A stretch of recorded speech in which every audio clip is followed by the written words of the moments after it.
Take a look at our temperature change here. In just the last 24 hours, we're running about 5 to 15 degrees cooler than where we were at this point yesterday. Most of us right now in the 60s, even a few 50s heading in closer to the Delta, even Bay Area. 70s still over the foothills. We'll continue to stay warm through this afternoon, but it will be a nice change from the triple-digit heat we felt over the last several days. Our triple-digit heat, all thanks to that ridge of high pressure that continues to sit across the southwest. However, starting to make a shift right now as it slowly starts to push eastward. Behind it, we do have a low pressure system off to the north, and behind it, it's going to be dragging in a cold front that's going to be allowing to kick up our Delta breezes a bit more, and that's what we're feeling this morning, giving us some cooler air and some relief through the morning and evening. Here's a look at wind speeds right now, right around 5 to 10 miles per hour through the valley, a bit stronger the closer you get to the Delta, right around 25 to even 30 miles per hour. The breezes also helped clearing some of that smoke and haze that we've been seeing the last couple of days from the flat fire up to the north and Oregon.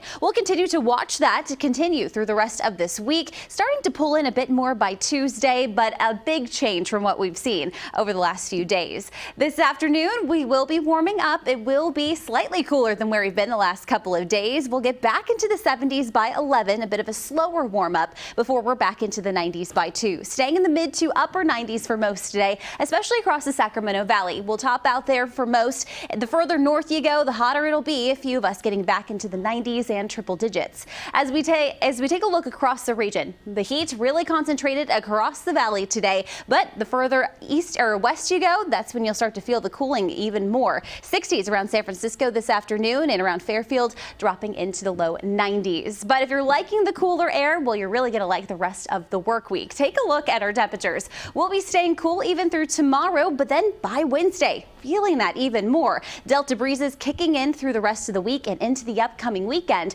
dropping highs into the low 90s. Even across the Bay Area, foothills and Sierra, here's a look at what you can expect over the next couple of days. That cooling trend will continue through the rest of this week and into the weekend. Guys?